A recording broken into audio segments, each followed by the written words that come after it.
Terima kasih atas penyertaan-Mu.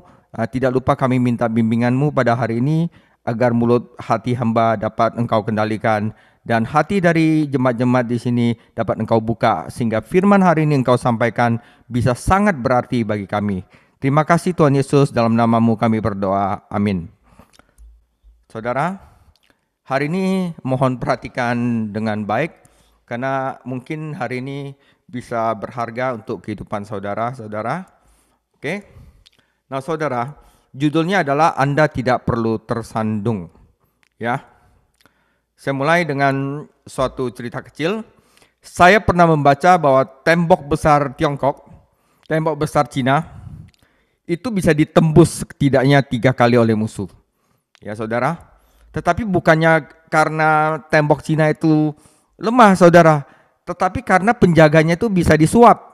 Nah, oke, saya mulai lagi. Saya pernah membaca bahwa tembok besar Tiongkok ditembus setidaknya 3 kali oleh musuh. Dan setiap kali karena para penjaganya bisa disuap. Oke? Nah, karena itu saudara, pertahanan yang kuat bergantung pada orang yang kuat. Ini juga berlaku untuk pertemuan spiritual, juga pertarungan militer. Jika gereja ingin menentang dan mengalahkan guru-guru palsu, maka kita semua yang ada di sini, semua di gereja harus kuat dan mampu bertahan melawan tipu muslihat iblis. Ya, iblis ingin kita tersandung, udah itu kalah, tetapi firman Tuhan memberikan kita suatu penegasan agar kita bisa kuat. Efesus 6 ayat 11 sampai 12, kenakanlah seluruh perlengkapan senjata Allah supaya kamu dapat bertahan melawan tipu muslihat iblis. Karena perjuangan kita bukanlah melawan darah dan daging, tetapi melawan pemerintah-pemerintah, melawan penguasa-penguasa, melawan penghulu-penghulu dunia yang gelap ini, melawan roh-roh jahat di udara. Saudara, kita sering sekali mendengar ini, tapi kita tidak pernah mengerti sebenarnya bagaimana caranya, saudara. Nah, di sini akan dibahas di kitab Yudas ini, bagaimana caranya biar kita tidak tersandung. Saudara, 4 petunjuk agar kita tidak tersandung. Selalu ada bahaya tersandung. Dan tersandung adalah langkah pertama menuju kejatuhan. Dalam paragraf penutup ini, Yudas berbicara kepada para pembacanya yang terkasih dan memberi mereka 4 petunjuk yang harus diikuti jika mereka mau berdiri teguh dan melawan guru-guru palsu.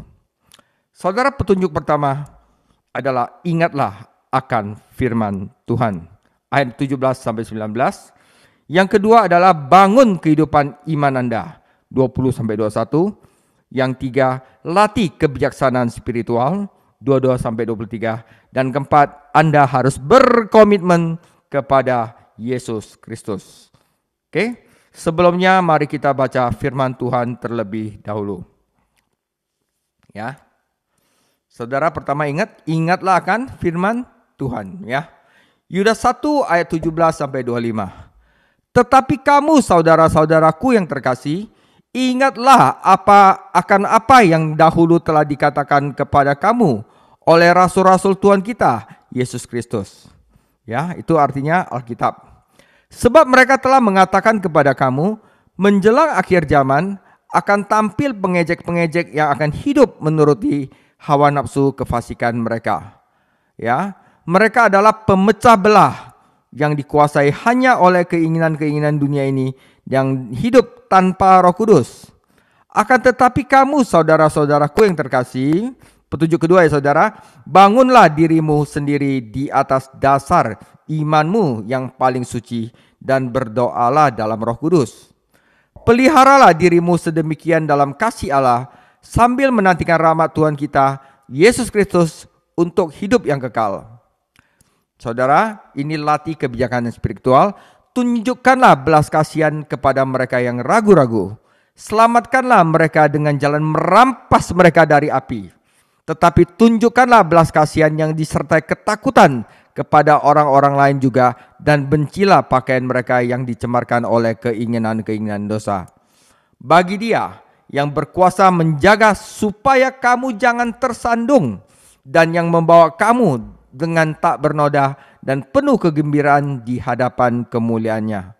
Allah yang Esa, Juru Selamat kita oleh Yesus Kristus Tuhan kita, dan bagi Dia adalah kemuliaan, kebesaran, kekuatan, dan kuasa sebelum segala abad dan sekarang sampai selama-lamanya. Amin. Saudara, demikianlah firman Tuhan. Oke saudara, untuk tidak tersandung, yang pertama yang harus kita lakukan adalah ingatlah akan firman Tuhan. Nah saudara, firman Tuhan itu penting, ya. Oleh itu menjadi target utama iblis. Sejak awal, setan telah menyerang firman Tuhan. Ya, apakah Tuhan mengatakan begitu? Adalah dorongan pembuka ketika dia menuntun Hawa ke dalam ketidaktaatan di taman. Oleh karena itu, kita sebagai orang Kristen, kita harus ikut firman Tuhan, ya. Jangan diperdaya oleh guru-guru palsu. Firman Tuhan bilang begini, harus begini. Jangan diperdaya oleh guru-guru palsu. Nah, saudara, begitu kita mulai mempertanyakan firman Tuhan, kita rentan terhadap serangan setan lainnya. Karena hanya kebenaran firman yang dapat melindungi kita dari kebohongan iblis.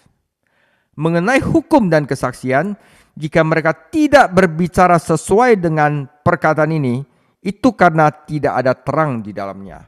Yesaya 8-20. Nah, yang pertama, ingatlah siapa yang memberikan firman itu. Walaupun Tuhan Yesus mempunyai banyak murid, Dia hanya memilih sedikit saja untuk menjadi rasul. Ya saudara, rasul itu berarti orang yang diutus dengan suatu amanat. Seorang yang diutus untuk suatu tugas. Oke? Agar memenuhi syarat untuk menjadi rasul, pada saat itu seorang percaya harus menjadi saksi kebangkitan Kristus. Jadi orang itu harus melihat kebangkitan Kristus agar bisa menjadi rasul. Oleh karena itu saudara, rasul itu tidak ada lagi pada zaman ini. Oke? Seperti nabi, rasul itu sudah ada tidak lagi pada zaman ini. Di sini tinggal guru, gembala, dan penginjil. Karena rasul itu harus menjadi saksi kebangkitan Kristus. Para rasul hidup bersama Kristus selama pelayanannya, belajar darinya, dan diutus olehnya ke seluruh dunia untuk membawa kabar baik keselamatan. Oleh karena itu saudara, dimanapun ada yang asli, maka yang palsu akan muncul. Ini terjadi pada gereja mula-mula. Rasul-rasul dan guru-guru palsu mulai bermunculan, dan penting untuk mengembangkan suatu sistem untuk melindungi gereja dari nubuatan palsu dan surat-surat palsu. Karena Kristus telah menyerahkan iman kepada rasul-rasulnya, adalah salah satu ujian dalam gereja mula-mula adalah inikah yang diajarkan para rasul. Saudara, nanti abis ini saya akan mengajarkan tentang kanonisasi Alkitab. Mengapa buku ini masuk ke dalam Alkitab? Mengapa buku ini tidak masuk dalam Alkitab? Salah satunya adalah apakah buku ini diajarkan oleh para rasul. Nah saudara, ketika gereja mengumpulkan kitab-kitab perjanjian baru, setiap kitab diharuskan ditulis oleh seorang rasul atau seorang yang mempunyai hubungan dekat dengan seorang rasul. Misalnya Dr. Lukas, dia menulis sesuatu yang Paulus atau Petrus ajarkan. Nah, ajaran kerasulan, ajaran apostolik dulunya dan masih sampai sekarang merupakan ujian kebenaran, saudara. Dan ingatlah apa yang mereka katakan. Mereka bernubuat bahwa pada hari-hari terakhir ini akan datang para pencemooh yang menyangkal firman Tuhan. Yudas menggemakan apa yang ditulis Petrus, namun Paulus dan Yohanes juga memperingatkan para pembacanya tentang orang-orang murtad. Ketika peringatan diberikan berkali-kali saudara, kita harus menanggapi ini dengan serius. Ungkapan menurut hawa nafsunya muncul dalam 2 Petrus 3:3 dan Yudas 16 dan 18. Dan ini menjelaskan mengapa orang-orang murtad menyangkal kebenaran Allah. Karena apa saudara? Mereka nggak mau Allah kasih tahu mereka bagaimana cara mereka hidup. Ya, karena cara hidup mereka mungkin bertentangan dengan firman Tuhan dan mereka mau jadi Allah sendiri. Dia nggak mau Allah kasih tahu, nih cara hidupnya begini. Mereka mau hidup dengan kesombongan mereka yang berdosa. Dan firman Tuhan itu mengutuk cara hidup mereka yang egois. Karena itu mereka tidak mau firman Allah. Yudas menyebutkan perkataan yang diucapkan oleh para rasul karena aslinya tidak ada surat perjanjian lama. Waktu ini ditulis belum ada surat perjanjian lama. Selama bertahun-tahun surat-surat yang diilhami ditulis oleh Paulus, Petrus, Yohanes, dan kita memiliki surat-surat ini yang dikumpulkan dalam perjanjian baru kami. Kita juga mempunyai catatan tentang beberapa khotbah mereka dalam kitab Kisah Para Rasul. Kita tidak lagi bergantung pada tradisi karena kita sudah mempunyai kitab suci yang lengkap, baik perjanjian lama maupun perjanjian baru. Oleh karena saudara, kitab suci sudah lengkap. Kitab suci perjanjian baru sudah diotentikkan apakah itu ditulis oleh para rasul dan sudah oke. Karena itu saudara, jika sekarang saudara, kapanpun seorang menawarkan kepada Anda sebuah wahyu baru, ujilah itu dengan apa yang rasul tulis dan apa yang Yesus ajarkan. Anda akan mengetahui bahwa ajaran baru, wahyu tersebut adalah sebuah kebohongan saudara. Ketika seorang berkata, saya mempunyai masalah intelektual dengan Alkitab. Sebenarnya mungkin dia mempunyai masalah moral. Karena Alkitab bertentangan dengan apa yang dia lakukan. Satu-satunya cara pasti untuk mengetahui kebenaran Alkitab adalah dengan menerima dan menaatinya. Sebelum setan dapat menggantikan kebohongannya, dia harus menyingkirkan kebenaran firman Tuhan. Jika tidak dapat membantahnya, dia akan menertawakannya dan dia biasanya dapat menemukan seseorang untuk ditertawakan bersamanya. Saudara, ingatlah mengapa mereka mengatakannya. Saudara, guru-guru palsu itu ingin memecah belah gereja dan membawa orang keluar dari persekutuan yang benar menuju ke persekutuan yang salah. Dan dari antara kamu sendiri akan muncul orang-orang yang mengatakan hal-hal yang tidak senonoh untuk menarik murid-murid mereka mengikuti mereka. Permohonan mereka biasanya adalah, saudara, firman Tuhan itu udah kuno. Kami ini mempunyai firman Tuhan yang baru. Kami memiliki pengetahuan yang lebih dalam tentang firman yang tidak dimiliki gereja Anda. Kami memiliki pemahaman yang lebih baik tentang nubuatan atau tentang kehidupan Kristen dibandingkan Anda. Mereka berkata bahwa mereka menawarkan agama yang lebih berkualitas tinggi dibandingkan agama para rasul.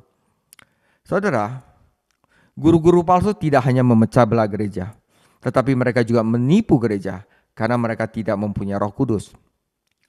Kata sensual berarti kebalikan dari spiritual.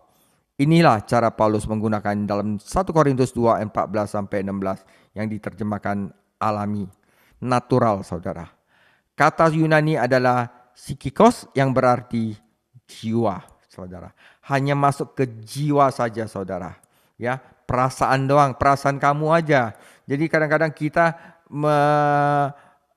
menyatakan ini benar atau salah berdasarkan perasaan kita aja. Menurutku baik kok itu.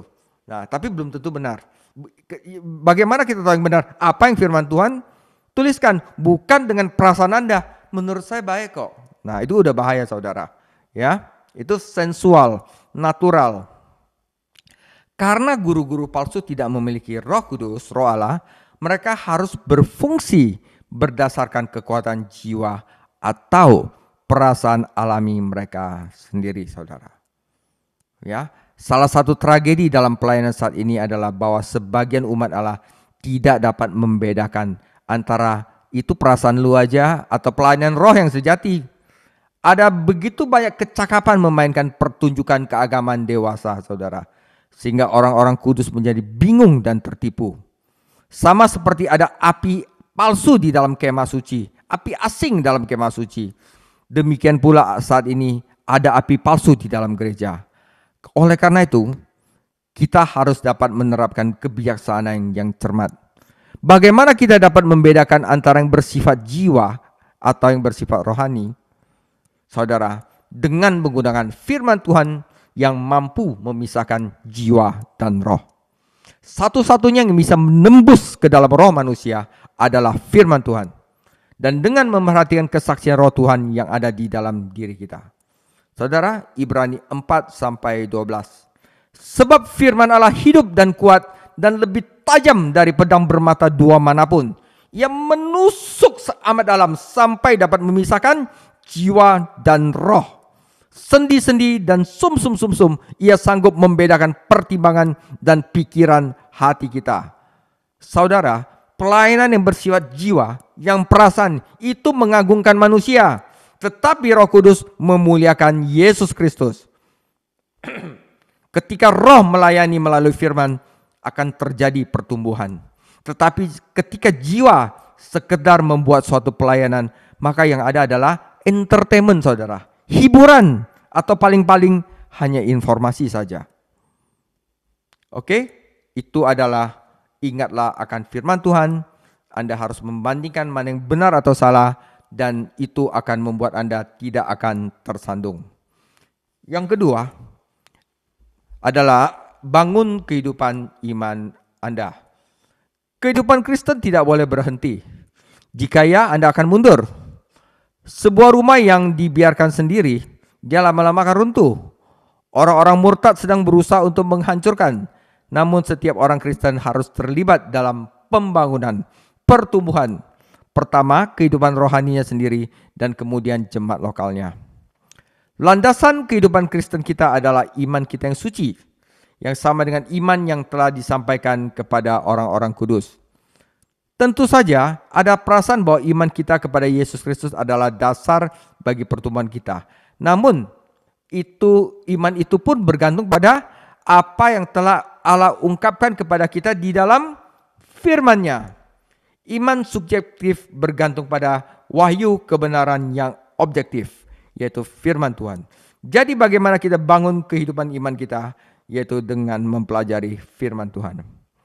Firman Tuhan tentu saja penting bagi pertumbuhan rohani. Saya belum pernah bertemu dengan seorang Kristen yang kuat dan berbuah yang gak pernah baca Alkitab, saudara. Ya, kita harus setiap hari meluangkan waktu untuk merenungkan firman Tuhan, mencari pikiran Tuhan.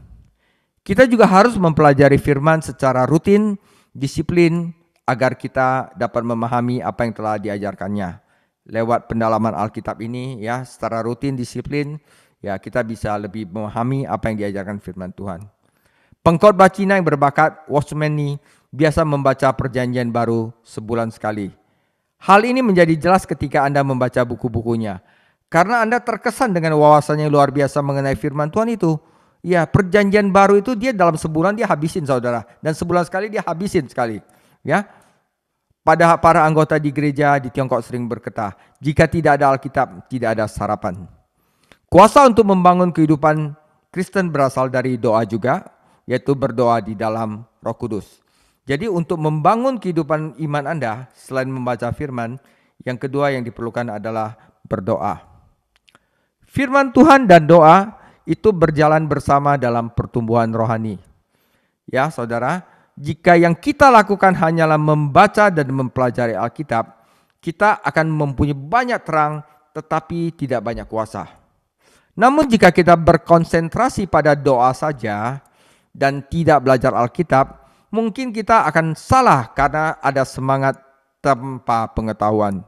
Ya, yang benar adalah kita membaca firman untuk bertumbuh dalam iman, kemudian menggunakan iman itu untuk meminta dengan berdoa kepada Tuhan apa yang kita butuhkan dan apa yang firman katakan agar kita miliki.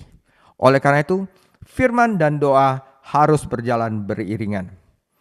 Dan di dalam Kisah Para Rasul, ya, para rasul itu akan memusatkan perhatian itu dalam pelayanan doa dan pelayanan firman. Dan supaya kami sendiri dapat memusatkan pikiran dalam doa dan pelayanan firman. Saudara penginjil Billy Sunday biasa memberikan 3 aturan kepada orang Kristen yang bertobat agar berhasil dalam kehidupan Kristen. Ya, dia memberikan 3. Jadi kalau ada orang yang bertobat, ya, oleh karena itu setelah mereka bertobat juga harus dibimbing agar berhasil dalam kehidupan Kristen.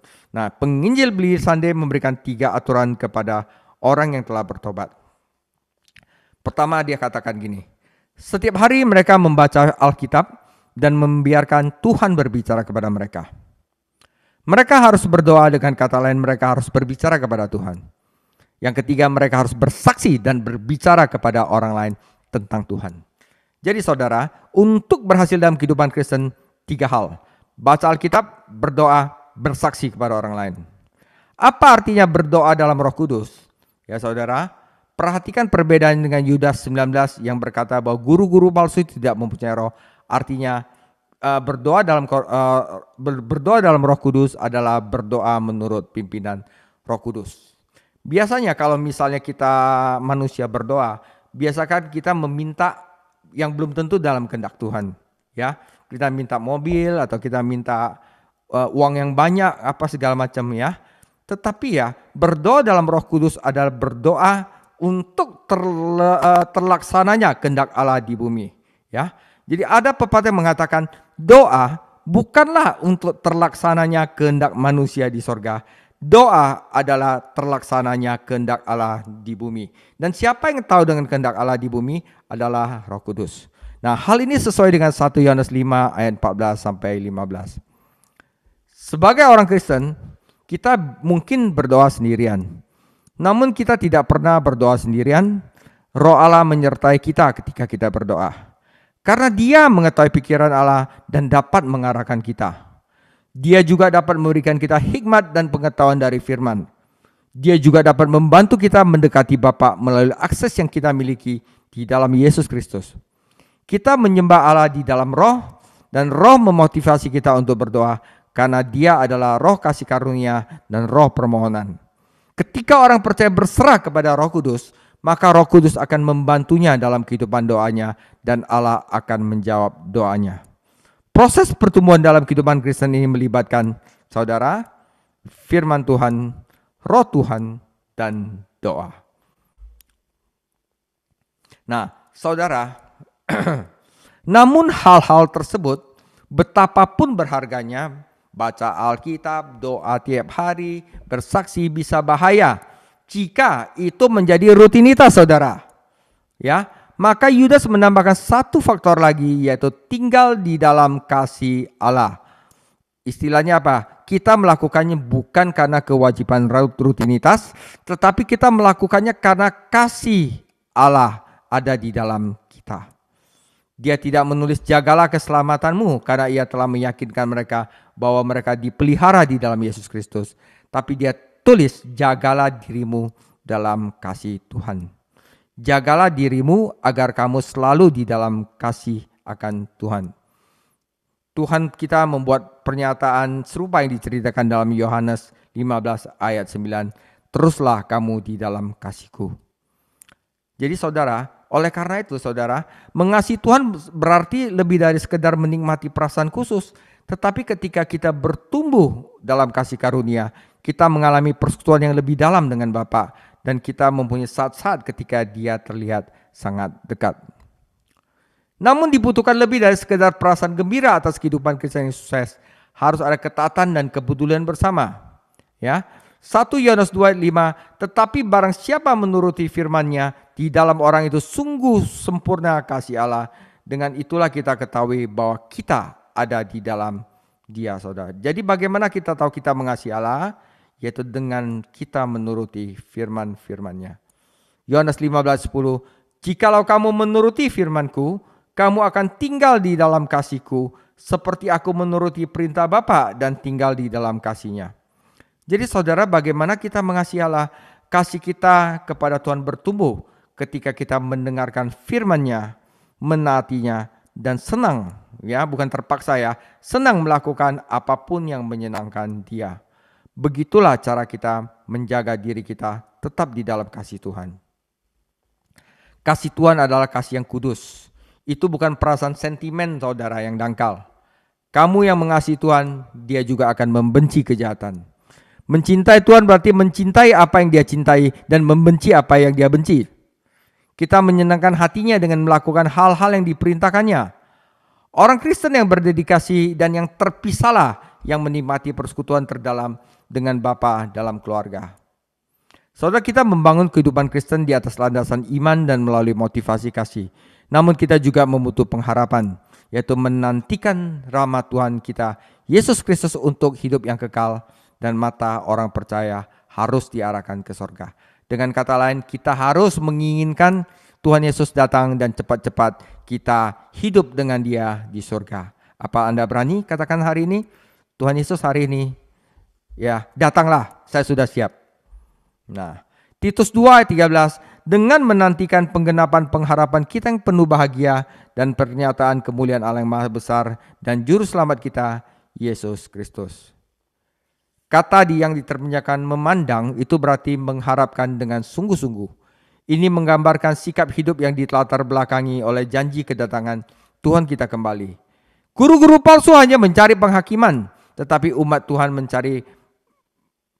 mendapatkan penghakiman, tetapi umat Tuhan mencari belas kasihan keselamatan kita dari dosa, dan bukan saja merupakan anugerah kemuliaan Allah, namun juga pembebasan gerejanya dari dunia yang jahat ini. Dalam rahmat-Nya Dia akan datang menjemput kita dan membawa kita kepadanya. Kita telah memperhatikan bahwa menantikan kedatangan Tuhan merupakan suatu dorongan yang besar bagi kehidupan Kristen. Hal ini, saudara, yang mendorong kita agar kita ingin tetap jadi suci dan menghindari hal-hal yang bersifat daging dan dunia. Pengharapan kita di dalam Kristus Yesus bagaikan sau yang menahan kita di tengah badai kehidupan dan bagaikan ketopong yang melindungi kita dalam peperangan hidup. 3 rahmat Kristiani yaitu iman, pengharapan, dan kasih memampukan kita untuk bertumbuh dalam perjalanan rohani kita. Kita akan mampu membangun di atas fondasi yang kokoh dengan bahan-bahan yang tidak akan lapuk. Sekedar berprofesi dengan bibir saja tidak akan cukup. Karena saudara, tidak setiap orang berseru kepadaku, Tuhan, Tuhan, akan masuk ke dalam kerajaan surga, tetapi dia yang melakukan kehendak Bapa-Ku yang di surga. Perumpamaan 2 orang pembangun, Matius 7 ayat 24-27, memperjelas bahwa menaati kehendak Allah adalah membangun di atas landasan yang tidak bisa gagal. Saudara, hal yang ketiga agar kita tidak tersandung adalah kita harus latih kebijaksanaan spiritual. Oke? Nah, saudara, bagaimana seharusnya sikap orang Kristen yang sedang bertumbuh terhadap orang-orang dipengaruhi oleh guru-guru palsu? Saudara, mungkin ada beberapa dari teman-teman kita yang dipengaruhi oleh guru-guru palsu. Dan bagaimana sikap kita? Oke, saudara, Yudas menginstruksikan para pembacanya untuk menerapkan kebijaksanaan dan bertindak berdasarkan kebijaksanaan tersebut. Dia menggambarkan 3 jenis orang yang membutuhkan bantuan rohani, saudara. Ya, pertama adalah, saya bacakan firman-Nya lagi, Yudas 1 ayat 22. Tunjukkanlah belas kasihan kepada mereka yang ragu-ragu. Pertama adalah mereka yang ragu-ragu. Selamatkanlah mereka dengan jelas merampas mereka dari api. Yang kedua, tetapi tunjukkanlah belas kasihan yang disertai ketakutan kepada orang-orang lain juga, dan bencilah pakaian mereka yang dicembarkan oleh keinginan-keinginan dosa. Saudara, mereka yang ragu-ragu, inilah orang-orang bimbang. Mereka mungkin adalah jiwa yang tidak stabil yang ditulis oleh Petrus. Orang-orang ini bertobat, namun mereka tidak berlandaskan iman. Tanggung jawab kita adalah mengasihani mereka dan menunjukkan belas kasihan kepada mereka dan berusaha menjauhkan mereka dari pengaruh orang-orang murtad, saudara. Saudara, susah kadang-kadang, saudara. Orang ini udah jadi firman Tuhan yang benar, masih bingung, saudara. Masih terpikat oleh guru-guru palsu. Karena guru-guru palsu itu mungkin menawarkan sesuatu yang enak buat daging, saudara. Oleh karena itu, saudara, pelayanan seperti menuntut banyak kasih dan kesabaran. Dan kita harus ingat bahwa orang-orang percaya yang belum dewasa itu seperti anak kecil yang berpikir mereka tahu mana yang benar, mana yang salah. Ya, jika Anda mengatakan tidak kepada mereka, mereka hanya akan memberontak dan menjadi semakin keras kepala. Oleh karena itu salah satu cara terbaik untuk menjauhkan mereka dari guru-guru palsu adalah, saudara, dengan memperbesar semua yang mereka miliki di dalam Kristus dan membagikan kasih-Nya kepada mereka dengan cara-cara praktis, ya saudara. Jadi dengan sumpelin mereka firman terus, saudara, supaya mereka kuat. Jadikan keselamatan mereka begitu menakjubkan dari firman yang begitu menggairahkan sehingga mereka kehilangan minat terhadap ajaran orang-orang yang murtad. Tidaklah cukup hanya untuk menyangkal doktrin-doktrin palsu, saudara. Juga harus ada kehangatan cinta yang meyakinkan orang-orang muda yang beriman, saudara. Ya, kami peduli kepadamu. Ya. Sudah menjadi rahasia umum bahwa guru-guru palsu memangsa anggota-anggota gereja yang biasanya tidak puas, saudara. Catatan Yudas 16 adalah orang yang suka bersungut-sungut dan orang yang suka mengeluh. Penting bagi pendeta dan umat untuk menunjukkan kasih dan kepedulian khusus kepada orang Kristen baru dan bahwa mereka juga melayani anggota gereja yang sudah dewasa. Jangan sampai ada yang tersesat karena kelalaian kita, saudara. Paulus mengutus Timotius kepada orang-orang muda yang percaya di Tesalonika agar ia dapat meneguhkan iman mereka. Setiap anak muda Kristen membutuhkan orang percaya yang lebih dewasa untuk mengajarinya cara berdiri dan berjalan. Nasihat kedua adalah merampas mereka dari api. Apa maksudnya? Tampak mereka adalah orang-orang yang telah meninggalkan persekutuan dan kini menjadi bagian dari kelompok guru-guru palsu. Mereka harus disingkirkan dari api. Mereka harus ditarik dari api, saudara. Ya, mereka yang mungkin udah ngerti Alkitab tiba-tiba masuk ke dalam saksi Yehova, saudara, dan mereka pikir sana lebih bagus atau bagaimana. Mereka harus kita rebut. Seperti apa? Seperti kita merebut waktu malaikat merebut Lot dari Sodom, saudara. Para malaikat mengganteng tangan Lot dan menariknya keluar dari Sodom, dan terkadang hal ini harus dilakukan untuk menyelamatkan orang-orang percaya yang bodoh dan tidak stabil dari cengkraman guru-guru palsu. Mungkin di sini ada referensi ke Zakaria 3:2 dan Amos 4 ayat 11. Dalam bacaan Zakaria, mereka adalah bangsa Israel yang dibawa kembali dari pembuangan di Babilonia dan dimukimkan kembali di tanah mereka. Tuhan melihat mereka manusia sebagai yang diselamatkan dari api.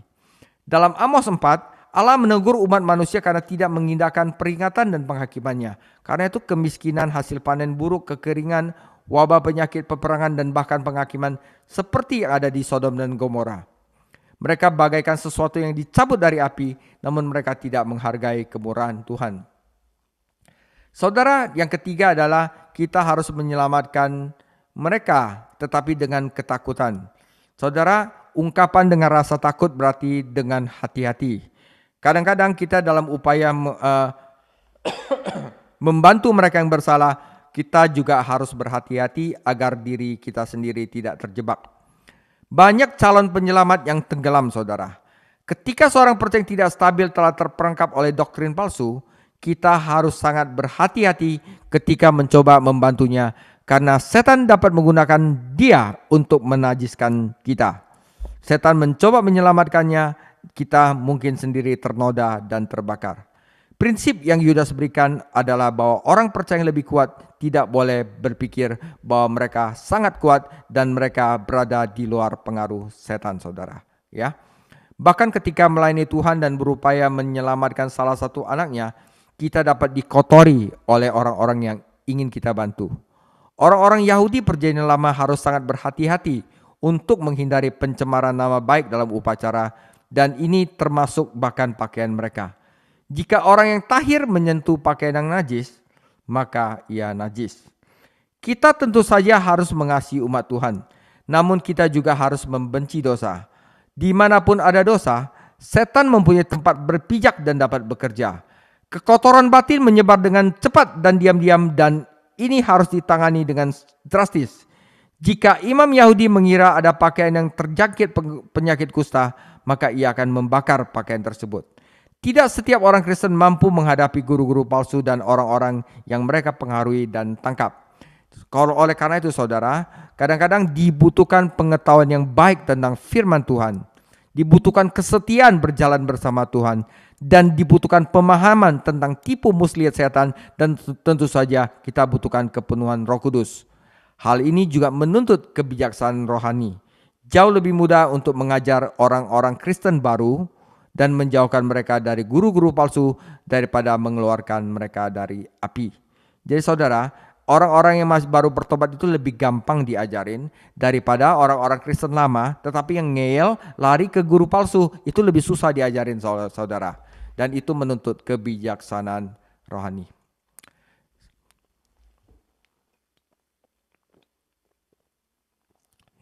Hal yang keempat agar kita tidak tersandung adalah kita harus berkomitmen kepada Tuhan Yesus.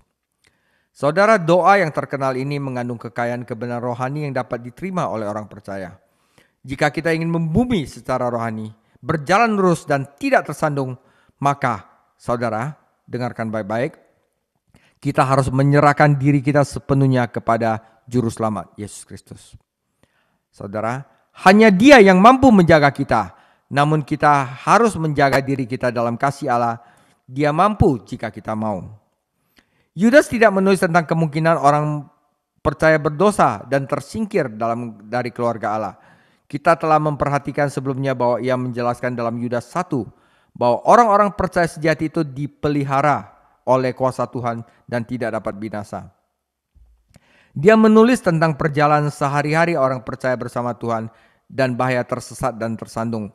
Jika kita tidak menaati Allah, kita mungkin mengakui dosa kita dan menerima pengampunannya. Jika kita terus melakukan ketidaktaatan, Dia akan menghajar kita dengan kasih dan Dia tidak akan pernah membiarkan salah satu miliknya hilang. Bapa telah membuat perjanjian dengan anak bahwa seluruh umatnya suatu hari nanti akan melihat dan berbagi kemuliaannya. Yesus Kristus akan merasakan sukacita istimewa saat mempersembahkan mempelainya, yaitu gereja di hadapan tata Bapa. Antisipasi akan sukacita inilah membantu Dia menanggung penderitaan di kayu salib. Tujuan keselamatan bukannya sekedar menyelamatkan orang-orang berdosa dari neraka. Betapapun indahnya hal itu, tujuannya adalah agar Allah dimuliakan untuk selama-lamanya. Saudara, saat ini ada noda dan cacat dalam gereja. Tetapi pada hari itu umat Tuhan tidak akan bercacat. Setan tidak akan menemukan apapun untuk dituduh. Mempelai wanita akan mengenakan kebenaran Kristus untuk kemuliaan Allah. Mengetahui hal ini, orang-orang percaya harus mempunyai motivasi yang kuat untuk hidup bagi Kristus dan menaati firman-Nya. Kita ingin membawa sukacita ke dalam hatinya hari ini sembari menantikan sukacita yang akan Dia rasakan ketika Dia menyambut mempelainya ke surga. Inilah arti penting dari 1 Yohanes 3:3, dan setiap orang yang menaruh pengharapan itu kepadanya, ia akan menyucikan dirinya sama seperti ia adalah suci, saudara. Yudas 25 adalah satu-satunya tempat dalam surat kecil ini di mana Yudas menyebut Tuhan kita adalah Juru Selamat. Petrus menggunakan gelar ini 5 kali, namun Yudas membuat muka suratnya dengan mengingatkan para pembacanya tentang keselamatan bersama yang mereka alami karena iman kepada Yesus Kristus. Tidaklah cukup hanya mengatakan bahwa Yesus Kristus adalah penyelamat atau juru selamat. Kita harus mengatakan bahwa Dia adalah juru selamat kita, juru selamat saya. Dia bukan hanya juru selamat kita, namun Dia adalah satu-satunya Allah yang bijaksana. Dia dapat memberi Anda hikmat yang Anda butuhkan untuk menjalani hidup Anda demi kemuliaan Tuhan. Guru-guru palsu menyombongkan pengetahuan istimewa mereka, namun mereka kekurangan hikmat rohani. Tuhan memberikan hikmat kepada orang yang meminta kepadanya, asalkan mereka ikhlas mau menaatinya. Jika umat Kristen mencari hikmat Allah melalui firman Tuhan, mereka tidak akan jatuh ke dalam perangkat guru-guru palsu, namun mereka akan berjalan untuk menyenangkan Tuhan. Mengapa kita harus berjalan dalam ketaatan kepada kehendak Tuhan? Agar Yesus Kristus menerima kemuliaan. Kemuliaan adalah seluruh dari semua keberadaan Tuhan dan semua yang dilakukan Tuhan. Segala tentang Dia, segala sesuatu tentang Dia adalah mulia. Kemuliaan manusia memudar seperti rumput yang akan gugur, namun kemuliaan Tuhan kekal untuk selama-lamanya. Yang mulia berarti adalah keagungan. Hanya Tuhan yang hebat. Saat kita memuji Tuhan, kita memuji pribadi yang paling agung di dalam alam semesta. Dia bukan saja sekedar raja, Dia adalah raja segala raja. Dia bukan sekedar Tuhan, Dia adalah Tuhan dari segala Tuhan, saudara. Kekuatan berkaitan dengan kedaulatan dan kekuasaan Tuhan atas segala sesuatu. Kata Yunaninya adalah keperkasan, namun mengandung gagasan tentang kendali penuh atas segala sesuatu. Allah yang maha kuasa, Allah yang memegang kendali atas segala sesuatu. Karena itu kita harus berkomitmen kepada Dia. Kekuasaan berarti otoritas, yaitu hak untuk menggunakan kekuasaan. Segala wewenang adalah milik Yesus Kristus. Segala otoritas adalah milik Yesus Kristus, termasuk wewenang atas kuasa kegelapan. Karena itu saat kita berkomitmen kepadanya, kita akan berbagi otoritasnya dan melaksanakan kehendak-Nya. Yudas sedang mengingatkan para pembacanya akan kebesaran Yesus Kristus. Kalau saja mereka dapat menangkap hal itu, mereka tidak akan pernah, saudara, disesatkan oleh guru-guru palsu. Ya, penutup, saudara, seperti pemuda yang jatuh cinta dan menikah, dia tidak akan tertarik lagi pada pacar lamanya. Tidak akan tertarik lagi sama mantannya, saudara. Demikian pula, orang percaya yang tetap di dalam kasih Allah, terperangkap dalam kemuliaan Juru Selamat, tidak akan pernah ingin beralih ke pengganti setan. Oleh sebab itu, saudara, Anda tidak perlu tersandung. Jika Anda mengingat firman Tuhan, membangun kehidupan Kristen Anda dalam iman, pengharapan dan kasih, menerapkan dan melatih kebijaksanaan rohani, dan menyerahkan diri sepenuhnya kepada Yesus Kristus, maka Dia, Allah yang penuh kuasa, Allah yang mulia, Allah yang mempunyai wewenang atas segala sesuatu, akan menjaga Anda daripada yang tersandung. Waspada, musuh tidak kentara dan bahayanya besar. Namun, satu-satunya Tuhan yang bijaksana, Juru Selamatmu, akan menjagamu tetap aman. Suatu hari akan mempersembahkanmu dengan penuh sukacita dalam kemuliaan, saudara. Jangan melenceng dari Yesus Kristus. Terpujilah Tuhan Yesus Kristus, Raja segala raja, penyelamat, Juru Selamat kita sampai selama-lamanya. Datanglah Tuhan Yesus. Demikian firman Tuhan.